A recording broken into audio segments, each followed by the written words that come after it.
Good morning all of you. Today we are going to learn about glycolysis. Glycolysis क्या होता है, उसका pathway और steps involved and the enzymes involved और कुछ major points जो कि हमारे net exam point of view से important है. So let us start. अगर glycolysis की हम बात करते हैं, glycolysis comes from a Greek word. अगर इसको हम तोड़ें तो glykis is a Greek word that means sugar और lysis का मीन्स होता है breakdown. तो अगर सिंपल तरीके से इसका अगर लिटरल मीनिंग भी देखा जाए ग्लाइकोलिसिस का, that means break down of sugar. तो शुगर या कार्बोहाइड्रेट्स के ब्रेक डाउन को हम क्या बोलते हैं, ग्लाइकोलिसिस. यहाँ पर जो हमारा सबस्ट्रेट जिसको हम लेके चलेंगे दैट इज ग्लूकोज. तो एक बार देख लेते हैं कुछ मेजर पॉइंट्स या कुछ इंपॉर्टेंट जो ग्लाइकोलिसिस के बारे में पॉइंट्स हैं वो मैंने नोट डाउन कर रखे हैं. Glycolysis it is an oxidative process. हमें पता है ऑक्सीडेशन क्या होता है. ऑक्सीडेशन को हम दो तरीके से लिख सकते हैं. Oxidation would be loss of electrons, ठीक है, और रिमूवल ऑफ हाइड्रोजन. अगर ये कोई भी चीज हो रही है that means oxidation is taking place. इससे ऑपोजिट जब होगा that means reduction. Reduction means gain of electron और एडिशन ऑफ हाइड्रोजन एटम. तो यहाँ हम ग्लाइकोलिसिस की बात जो कर रहे हैं, ग्लाइकोलिसिस जो पूरा का पूरा प्रोसेस है एक ऑक्सीडेटिव प्रोसेस है, एक ऑक्सीडेशन रिएक्शन है जिसके अंदर एक मॉलिक्यूल जो ग्लूकोज का है that is oxidised in a step wise manner into two molecules of pyruvate. हमें एक ग्लूकोज के मॉलिक्यूल से पायरुवेट के दो मॉलिक्यूल्स मिलते हैं. ग्लूकोज 6 कार्बन जो है मॉलिक्यूल होता है, पायरुवेट हमारा 3 कार्बन जो है मॉलिक्यूल है. तो यहाँ पर हमने 6 से स्टार्ट किया था और हमें अल्टीमेटली जो है 2 पायरुवेट मिलेंगे, वो भी 3 कार्बन एटम्स के हैं. तो टोटल कितना हो जाएगा, 6 carbon atoms we will get. It occurs in cytosol of all cells. तो अगर हम सेल्स की बात करें तो सेल के बेसिस जो सेल हैं वो ऑर्गेनिज्म के हिसाब से किस कैटेगरी में हम उनको रखते हैं, eukaryotes and prokaryotes. cells they could be eukaryotes और they could be prokaryotes. ठीक है.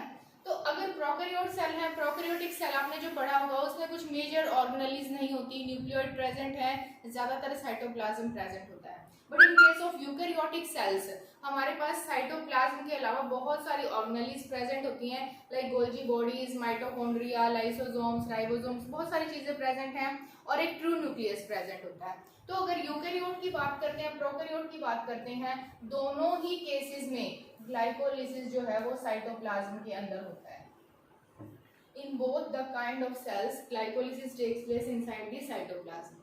ठीक है. अब ग्लाइकोलिसिस जो है वो आया कहाँ से, ग्लाइकोलिसिस की शुरुआत जो है, या ग्लाइकोलिसिस हम पढ़ रहे हैं वो किस कैटेगरी में पढ़ रहे हैं, ग्लाइकोलिसिस हम पढ़ रहे हैं कार्बोहाइड्रेट मेटाबॉलिज्म को. कार्बोहाइड्रेट या शुगर मेटाबॉलिज्म के अंदर 3 मेजर स्टेप्स होते हैं जिसमें कोई भी शुगर जो है वो कंप्लीटली मेटाबोलाइज होती है.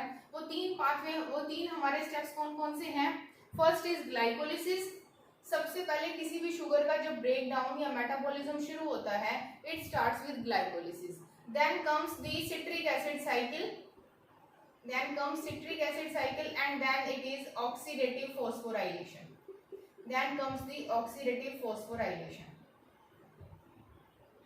ठीक है. और ये जो तीनों स्टेप्स हैं ये किस केस में ज्यादातर हम डिस्कस करते हैं, in case of aerobic respiration. अगर रेस्पिरेशन एरोबिक है और respiration occurs in the presence of oxygen then 3 steps are involved, glycolysis, citric acid cycle and oxidative phosphorylation that are involved in the complete metabolism of the glucose or you can say sugar molecule और carbohydrates. तो आज हम glycolysis को discuss करेंगे. Next class में citric acid cycle and then we came to oxidative phosphorylation. Glycolysis जो है it is also known as Embden Meyerhof pathway. जो साइंटिस्ट थे जिन्होंने इसको डिस्कवर किया था, इस पाथवे को, इसके बारे में स्टडी करी थी, फर्स्ट ऑफ ऑल दे वर एम्डन-मेयरहोफ. तो इसको हम एम्डन-मेयरहोफ पाथवे भी बोलते हैं. Glycolysis is a 10 step process. इसके अंदर 10 मेजर स्टेप्स होते हैं और हमारे कितने हैं, 9 एंजाइम प्रेजेंट होते हैं. एंजाइम्स को मैंने बॉक्सेस में रखा हुआ है and I have written 1 2 3 4 step wise मैंने नीचे तक लिखा हुआ है. तो जो बेसिक इसकी जानकारी है, ग्लूकोज से हम स्टार्ट करेंगे. एक मॉलिक्यूल ग्लूकोज का हम लेंगे, it is converted into 2 molecules of pyruvate. 10 steps involve होते हैं, 10 रिएक्शंस होती हैं, एंजाइम्स इन्वॉल्व होते हैं, एटीपी और NADH, ये सारी चीजें हम डिस्कस करेंगे क्या क्या होता है. तो जो पहला स्टेप होता है ग्लाइकोलिसिस का दैट इज फॉस्फोराइलेशन। फॉस्फोराइलेशन जो वर्ड है इसका मीनिंग होता है फॉस्फेट का एडिशन। तो जब फॉस्फेट ग्रुप किसी मॉलिक्यूल के ऊपर ऐड होता है that process is known as phosphorylation. अब देखो फॉस्फोराइलेशन जो है इस वाले स्टेप में क्या है, हमने ग्लूकोज से शुरुआत करी थी, ग्लूकोज पर फॉस्फेट ऐड होगा तो हमें फॉस्फेट डोनर भी चाहिए, तो phosphate donor in this case is ATP. तो हमें जो एटीपी है वो फॉस्फेट डोनेट करेगा and it will get converted into ADP and glucose will convert into glucose 6 phosphate and the enzyme is catalysed by and the reaction is catalysed by an enzyme known as hexokinase. Hexokinase requires magnesium ions और manganese ions. Magnesium या फिर manganese कोई भी जो ions हैं वो इसको चाहिए होती है हेक्सोकाइनेज को ऑप्टिमल एक्टिविटी के लिए। अगर हेक्सोकाइनेज की हम बात करें, हेक्सोकाइनेज के अलावा जो है हेक्सोकाइनेज जो है it is present in all cells, सभी सेल्स में ये प्रेजेंट होता है क्योंकि जो ग्लाइकोलिसिस है वो हर एक सेल के अंदर प्रोसेस हो रहा होता है, तो हेक्सोकाइनेज तो हर एक सेल के अंदर मिलेगा हमें एंजाइम। लेकिन जो लीवर होता है और बीटा सेल्स ऑफ पैनक्रियाज, ये दो ऐसे स्पेशल सेल्स हैं जिनके अंदर एक एंजाइम प्रेजेंट होता है जिसको हम बोलते हैं ग्लूकोकाइनेज। ग्लूकोकाइनेज क्या है, glucokinase it is an isoenzyme of hexokinase. इसी की एक फॉर्म है जिसको हमने ग्लूकोकाइनेज बोला है या फिर इसका जो नेम है वो हेक्सोकाइनेज डी के नाम से भी हम इसको जानते हैं। तो सभी सेल्स के अंदर हेक्सोकाइनेज प्रेजेंट होता है, लेकिन अगर हम लीवर की बात करें, पैनक्रियाज के बीटा सेल्स की बात करें तो वहां पर एंजाइम प्रेजेंट होता है ग्लूकोकाइनेज। इसका Km और Vmax की वैल्यू ज्यादा होती है। Now in the first step, अब पहला जो हमने स्टेप रिएक्शन का करा उसके अंदर हमने क्या किया, ग्लूकोज 6 फॉस्फेट में कन्वर्ट हो गया है। जो फॉस्फेट ग्रुप है वो एटीपी ने डोनेट किया था, एटीपी ने जो फॉस्फेट ग्रुप डोनेट किया वो ग्लूकोज के 6 कार्बन एटम पर अटैच हुआ है यहाँ पर, और इस एंजाइम को, इस रिएक्शन को जिस एंजाइम ने कैटालाइज करा दैट इज हेक्सोकाइनेज। इस रिएक्शन को, इस स्टेप को हमने बोला है फॉस्फोराइलेशन। अब देखो ये जो स्टेप है ये इरिवर्सिबल है, ये आपको एरो दिख रहा है नीचे की तरफ, ये वाला जो एरो है इसमें देखो नीचे की तरफ भी है और ऊपर की तरफ भी है। This means this step is irreversible, this is reversible and it is irreversible. अगर ग्लूकोज से ग्लूकोज 6 फॉस्फेट एक बारी बन गया वो वापस ग्लूकोज में कन्वर्ट नहीं होगा। अब देखो ग्लूकोज 6 फॉस्फेट का एक एडवांटेज भी है, अगर ग्लूकोज जो है एक बार इस सेल में एंटर कर गया, हमें उसको मेटाबोलाइज करवाना है, हमें उससे एनर्जी चाहिए, लेकिन ये भी तो हो सकता है ना कि अगर ग्लूकोज सेल के अंदर एंटर करा है तो वो बाहर भी निकल सकता है प्लाज्मा मेम्ब्रेन से। अब वो ग्लूकोज जो है सेल से बाहर ना निकले इसलिए एटीपी की वजह से वो ग्लूकोज 6 फॉस्फेट में कन्वर्ट हो गया। फॉस्फेट के ऊपर जो है नेगेटिव चार्ज प्रेजेंट होता है। अब फॉस्फेट के ऊपर जब नेगेटिव चार्ज प्रेजेंट होता है तो ग्लूकोज 6 फॉस्फेट कैसा मॉलिक्यूल हो गया, नेगेटिवली चार्ज मॉलिक्यूल हो गया। ये मॉलिक्यूल अब जो है सेल से बाहर नहीं निकल पाएगा। ठीक है, अब ये स्टेप हमारा कैसा था, रिवर्सिबल स्टेप है, इरिवर्सिबल है। अब हमारा सेकेंड स्टेप है, it is known as isomerisation. Isomerisation means isomer बनेगा, किसका isomer, glucose 6 phosphate now is isomerised और converted into fructose 6 phosphate. Glucose जो है वो हमारा एल्डिहाइड होता है, एल्डोज शुगर है, और ये हमारा कैसा है, कीटोज शुगर। तो एल्डोज से जब कीटोज बनता है वो एक आइसोमर होता है एक दूसरे का, तो glucose 6 phosphate now converts into fructose 6 phosphate. This is an reversible reaction and the enzyme involved is phosphoglucoisomerase. जो हमारा थर्ड स्टेप होता है, third step again is phosphorylation. Phosphorylation again is irreversible. अब यानी कि एक फॉस्फेट ऑलरेडी अटैच हो चुका था, एक फॉस्फेट ग्रुप दोबारा फिर क्या होगा, अटैच होगा, कहां पर, फ्रक्टोज 6 फॉस्फेट पर। फ्रक्टोज 1,6 बिस फॉस्फेट बनेगा and the phosphate donor again is ATP, it will get converted into ADP. यहाँ पर जो एंजाइम इन्वॉल्व होता है फॉस्फोफ्रक्टोकाइनेज, इसको पीएफके भी बोलते हैं, पीएफके1। इसकी दो फॉर्म होती हैं, तो इसलिए पीएफके1 और पीएफके2 अलग जगह यूज होता है। तो ग्लाइकोलिसिस में जो फॉस्फोफ्रक्टोकाइनेज यूज होता है उसको हम पीएफके1 से भी डिनोट करते हैं। इस एंजाइम को भी ऑप्टिमल एक्टिविटी और फंक्शन के लिए क्या चाहिए, मैग्नीशियम आयंस की प्रेजेंस चाहिए है। अब जो फ्रक्टोज 6 फॉस्फेट है it gets converted into fructose 1,6 bis phosphate. यहाँ पर हमने वर्ड यूज करा है बिस। बिस का मतलब क्या होता है कि फॉस्फेट के दो मॉलिक्यूल है, बाई मीन्स 2, फॉस्फेट के दो ग्रुप हैं और दोनों अलग अलग पोजिशंस पर प्रेजेंट हैं, जैसे कि 1 और 6। तो फ्रक्टोज की फर्स्ट कार्बन पर भी फॉस्फेट है, 6th कार्बन पर भी फॉस्फेट है, दोनों अलग अलग पोजीशन है, इसीलिए हमने बिस फॉस्फेट यूज करा है। अगर डाई वर्ड होता, डाई का मतलब क्या होता है कि हो सकता है एक ही कार्बन पर 2 फॉस्फेट ग्रुप अटैच हो, लेकिन यहाँ अलग अलग कार्बन पर अटैच है, इसलिए इसको बिस फॉस्फेट बोला है। अब जो हमारा नेक्स्ट स्टेप है, फोर्थ जो स्टेप है that is cleavage. Cleavage means fructose 1,6-bis phosphate now gets cleaved into glyceraldehyde 3-phosphate and dihydroxyacetone phosphate। अब इसके पास 2 फॉस्फेट थे फर्स्ट और 6th पोजीशन पर, एक फॉस्फेट ग्लिसरल्डिहाइड 3-phosphate के पास आ गया, एक फॉस्फेट हमारा डाईहाइड्रोक्सी एसीटोन फॉस्फेट के पास आ गया। ठीक है, तो इस वाले स्टेप को कौन कैटालाइज करता है? Enzyme is aldolase. तो इस वाले स्टेप में ये 6 carbon fructose gets converted into 2 molecules of 3 carbon each. एक मॉलिक्यूल जो है वो दो मॉलिक्यूल्स में टूटा है, 6 कार्बन से शुरुआत हुई थी, 3 कार्बन ये है और 3 कार्बन ये है हमारा। अब जो हमारा 5th स्टेप है इट इज अगेंस्ट आइसोमराइजेशन। अब देखो यहाँ पर ये भी एल्डोज शुगर है और ये हमारा क्या होता है? Ketone sugar, this is a ketose. तो एल्डोज और गेट कन्वर्टेड इनटू कीटोज और ketose get converted into aldose, this process is known as isomerisation. Isomer बनता है एक दूसरे का। यहाँ पर क्या होता है? जो डाईहाइड्रोक्सी एसीटोन फॉस्फेट बना होता है it gets converted into glyceraldehyde 3-phosphate। जो आगे रिएक्शन चलेगी वो ग्लिसरल्डिहाइड 3-phosphate से चलेगी। तो यहाँ पर हमारे पास क्या होता है? 2 मॉलिक्यूल लेके चलेंगे हम ग्लिसरल्डिहाइड 3-phosphate के। ठीक है, अब this reaction, this isomerisation reaction is catalysed by triose phosphate isomerase. Isomerase वो एंजाइम्स होते हैं जो कि एक दूसरे को आइसोमर में कन्वर्ट करते हैं। ट्राइयोज इसलिए क्योंकि 3 कार्बन है, phosphate isomerase.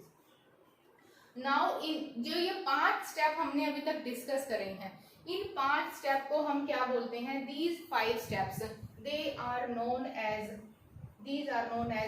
प्रीपरेटरी phase. Preparatory phase, यहाँ पर तैयारी चल रही होती है। अभी यहाँ पर हमने अभी इनपुट देना है, यहाँ पर हमें अभी एनर्जी जो है वो डालनी है, एनर्जी हमारी यूज होगी। तो हमने कितने एटीपी मॉलिक्यूल यूज कर लिए यहाँ तक? 1 एटीपी, 2 एटीपी मॉलिक्यूल अभी तक हमने यूज करे हैं, इसीलिए इसको प्रिपरेटरी फेज भी बोलते हैं, क्योंकि इसमें एनर्जी यूटिलाइज होती है, इसमें एनर्जी हमारी क्या है? यूज होती है। जो नेक्स्ट स्टेप हमारा जो 6th से स्टार्ट हुआ है, यहाँ से लेके और नीचे वाला, इसको हम डिस्कस करेंगे इन द टर्म ऑफ पे ऑफ फेज। इन वाले फेज में यानी कि सेकंड वाले फेज में इस वाली रिएक्शंस में क्या होगा? हमें एनर्जी मिलेगी, एटीपी प्रोड्यूस होना स्टार्ट हो जाएगा। ठीक है, तो हम स्टार्ट कहाँ से करेंगे? Glyceraldehyde 3-phosphate। जो ये जितनी भी रिएक्शंस दिख रही हैं ये सारे मॉलिक्यूल्स क्या हैं? 2 into इस तरीके से हैं, यानी कि हर एक रिएक्शन जो है वो 2 बारी हो रखी है, लेकिन for simplicity we have shown only 1 molecule. हम सिर्फ एक मॉलिक्यूल दिखाते हैं, इसलिए अब यहाँ पर ग्लिसरल्डिहाइड 3-phosphate जो है now gets converted into 1,3-bis phosphoglycerate। अब देखो यहाँ पर ग्लिसरल्डिहाइड 3-phosphate एक फॉस्फेट मॉलिक्यूल है, यहाँ पर है 1,3-bis, यहाँ पर 2 फॉस्फेट मॉलिक्यूल है, तो हमें फॉस्फेट डोनर चाहिए इस वाली रिएक्शन के लिए। इस वाली रिएक्शन के लिए फॉस्फेट डोनर होता है इनऑर्गेनिक फॉस्फेट, नॉट एटीपी। अब तक हमने जितनी फॉस्फोराइलेशन पढ़ी है उन दोनों के अंदर एटीपी डोनर था, but in this case inorganic phosphate is the phosphate donor for the phosphorylation. और जो इतनी भी फॉस्फोराइलेशन होगी ये हमारी कैसी होगी? NAD+ dependent. इसमें हमारा जो NAD है, जो हमारा NAD है, it gets converted into NADH और H+।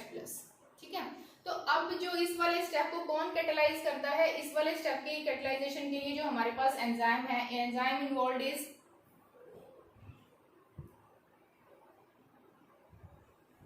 glyceraldehyde 3-phosphate.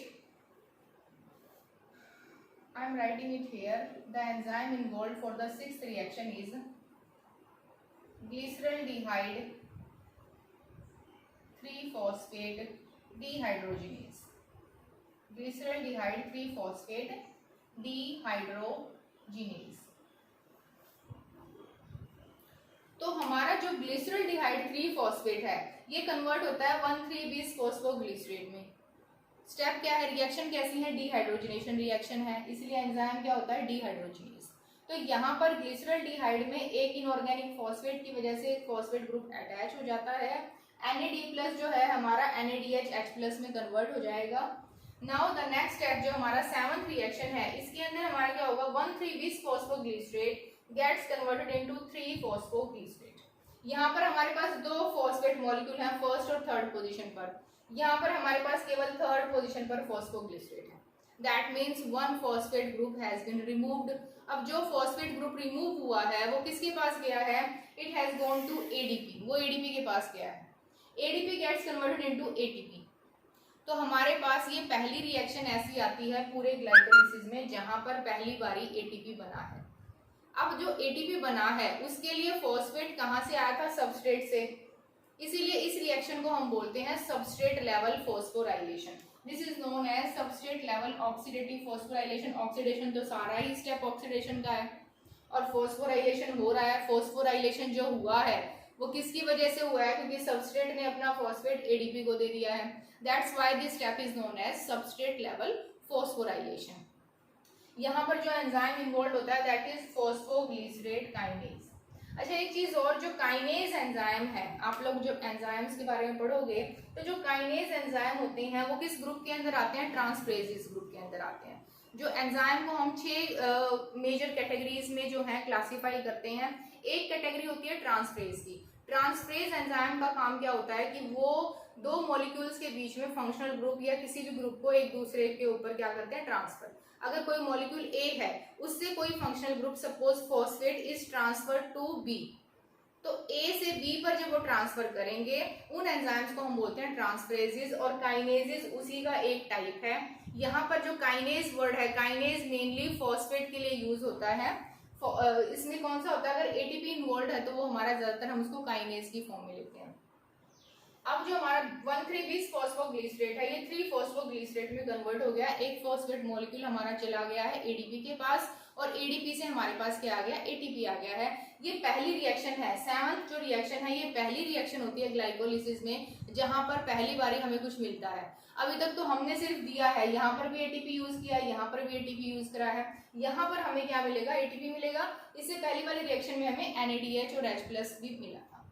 अब जो हमारा 3-फॉस्फोग्लिसरेट है ये क्या है, आइसोमराइजेशन से थर्ड पोजीशन पर फॉस्फेट था, वो फॉस्फेट हमारा सेकंड पोजीशन पर चला गया, तो इसलिए स्टेप को हमने बोला है isomerisation. And the enzyme involved is phosphoglycerate mutase. Mutase जो है वो आइसोमरेज की एक टाइप होती है।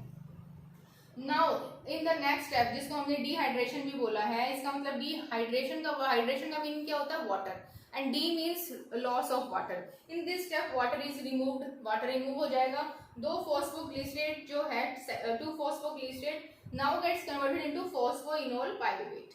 इस वाले स्टेप को जो एंजाइम कैटेलाइज करता है उनको हम बोलते हैं इनोलेज। ये हाइड्रोलेज के एक टाइप है, हाइड्रोलिसिस जो एंजाइम है उनका एक टाइप होता है इनोलेज एंजाइम।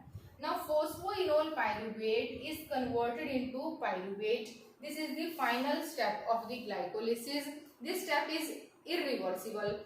जो irreversible का एरो आपको दिख रहा है। अब यहाँ पर phosphoenol pyruvate, फोस्फो वर्ड था, यहाँ पर फॉस्फेट ग्रुप था लेकिन यहाँ पर खाली पाइरुवेट है।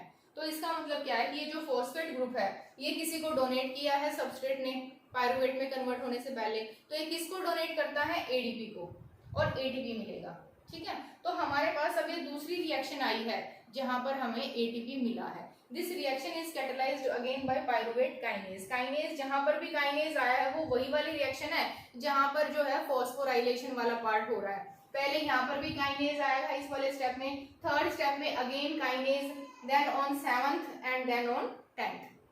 तो ये याद करने में आपको आसानी होगी, जहां पर भी फॉस्फोराइलेशन हो रहा है एंजाइम इन्वॉल्वड इज काइनेज, वहां पर काइनेज एंजाइम इन्वॉल्वड होगा। This step is also known as substrate level oxidative phosphorylation. मैंने यहाँ सारे स्टेप्स के नाम लिखे हैं।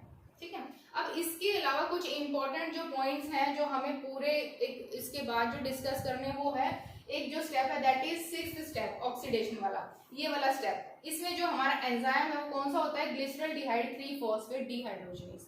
इस एंजाइम का एक इनिबिटर होता है, उस इनिबिटर का नाम है आयोडो एसीटेट।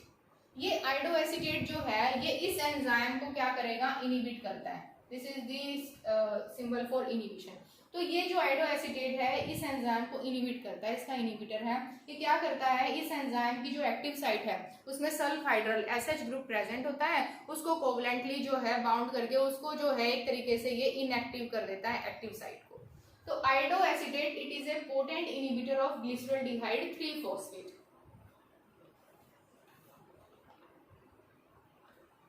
एक जो हमारा एंजाइम है enolase, it is also inhibited by enolase is also inhibited by fluoride। ठीक है, तो ये जो इनिबिटर्स है ये आपको हो सकता है कि जब आप थ्योरेटिकल कोई क्वेश्चन लिख रहे हैं उसके लिए इंपॉर्टेंट ना हो, लेकिन ये net exam point of view से आपका जो पेपर होता है उसके लिए इंपॉर्टेंट होंगे। कई बार पूछ लेते हैं इसका कौन सा इनिबिटर है, इनोलेज का कौन सा इनिबिटर है, क्या चीजें हैं। तो मेजर आपको ये पता होना चाहिए, ग्लाइकोलिसिस जब हम परफॉर्म करते हैं, ग्लाइकोलिसिस याद रखते हैं तो इसके अंदर 10 स्टेप होते हैं। 10 में से 3 स्टेप कैसे होंगे हमारे इरिवर्सिबल, कौन कौन से, first, third and 10th। 3 step हमारे ऐसे हैं जो कि इरिवर्सिबल हैं, वो वापस जो है प्रोडक्ट है वो सबस्ट्रेट में कन्वर्ट नहीं हो सकता। बाकी सारा जो पाथवे है हमारा वो कैसा है, रिवर्सिबल है। ठीक है, एक दूसरे में कन्वर्ट हो सकते हैं। अब यहाँ पर 4 बारी फॉस्फोराइलेशन वाला प्रोसेस हुआ है। प्रिपरेटरी फेज में हमारे पास 2 बारी फॉस्फोराइलेशन हुआ है जिसके अंदर हमारा एटीपी यूज हुआ है। पे ऑफ फेज में हमारे पास 2 बारी सबस्ट्रेट लेवल फॉस्फोराइलेशन हुआ है। ये सबस्ट्रेट लेवल हमारा फॉस्फोराइलेशन है वो दोनों कौन से वाले केस में हुआ है, जहां पर हमारे काइनेज एंजाइम यूज हुए हैं और जहां पर हमारा क्या है, एडीपी एटीपी में कन्वर्ट हो गया है। तो इसके अलावा हमारे पास क्या मिला है, NADH और H+। ठीक है, तो ये कुछ बातें थी जो हमें ग्लाइकोलिसिस पाथवे के साथ साथ पता होनी चाहिए। इसके अलावा हम ये देखते हैं कितने एटीपी प्रोड्यूस हुए हैं इस वाली साइकिल से, तो मैं यहाँ लिख रही हूँ। तो जब हमारा प्रिपरेटरी फेज है तो हमने कितने एटीपी यूज करे, हमने 2 एटीपी यूज करे हैं। ठीक है, और यहाँ से जब हमारा पे ऑफ फेज, ये हमारा प्रिपरेटरी फेज था, preparatory phase, in preparatory phase we have used 2 ATP, हमने 2 एटीपी मॉलिक्यूल यूज करे। लेकिन जब हमारा पे ऑफ फेज आया तो हमने क्या किया, यहाँ पर हमें क्या क्या मिला है, हमें मिला है NADH H+। ये एक ग्लिसरॉल्डिहाइड का हमने दिखा रखा है, 2 ग्लिसरॉल्डिहाइड हमारे साइड बाय साइड चलेंगे तो हमारे पास कितने NADH आ जाएंगे, यहाँ से 2 NADH, 2 NADH मिलेंगे हमें, और हमें 2 एटीपी यहाँ मिल गए हैं प्लस 2 एटीपी, 2 एटीपी हमें यहाँ से मिले हैं प्लस 2 एटीपी। ये क्लियर है ना कि आपको 2 एटीपी क्यों लिखने हैं, क्योंकि ये जो है 2 मॉलिक्यूल्स चलते हैं 2 × 2 ग्लिसरॉल्डिहाइड के मॉलिक्यूल्स जो हैं उनकी हम मेटाबॉलिज्म, उनका हम ऑक्सीडेशन दिखा रखे हैं। यहाँ पर हमें एंड में भी 2 पायरुवेट मिलेंगे, एक ग्लूकोज से स्टार्ट करते हैं, 2 पायरुवेट मिलते हैं हमें, सारा जो रिएक्शंस हैं वो 2 मॉलिक्यूल साइड बाय साइड चल रहे हैं। 2 एटीपी हमने यूज करे हैं, तो ये 2 एटीपी हैं, ये 2 एटीपी इनसे कट हो जाएंगी। ठीक है, अब हमारे पास 2 NADH मिले हैं हमें नेट और 2 एटीपी मिले हैं। तो क्योंकि जो हमने यूज कर दिया उसको तो निकालना पड़ेगा ना कि हमने क्या क्या यूज कर दिया। जब हम फाइनल एनर्जेटिक्स लिखते हैं तो अब एक NADH मॉलिक्यूल जो है इट विल गिव 2.5 और 3 एटीपी। कुछ बुक्स में 2.5 एटीपी लिख रखा है, कुछ बुक में 3 एटीपी प्रोडक्शन दिखा रखा है। अगर हमारे पास 2.5 एटीपी मिलते हैं एक NADH से तो 2 से कितने मिलेंगे, 2 × 2.5 = 5 एटीपी, और इस केस में हमें कितने मिलेंगे, 6 एटीपी। ठीक है, 2 एटीपी हमारे पास जो है वो नेट मिल ही गए हैं। लेकिन जो ये NADH है ना, NADH से एटीपी इतनी आसानी से नहीं मिलता है। NADH is just like check, जैसे आपको कोई चेक मिल गया, अब उस चेक को आपको कैश करवाना पड़ेगा।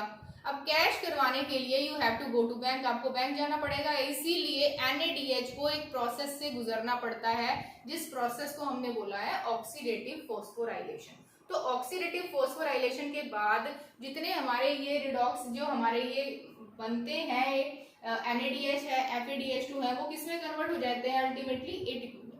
और एटीपी हमारा क्या है, एनर्जी करेंसी, एनर्जी करेंसी। तो इसीलिए हम ये मानते हैं कि ये मान लिया कि हाँ भाई चलो चेक आ गया तो कैश भी आ ही जाएगा, NADH बन गया तो इससे इतने एटीपी तो बन ही जाएंगे। ठीक है, तो 2 एटीपी हमारे नेट होते हैं, 5 या 6 एटीपी हमें मिलते हैं। बुक्स में 2.5 भी दे रखा है, 3 भी दे रखा है, अपना अलग अलग है, तो आप 7 to 8 एटीपी हमें मिलते हैं।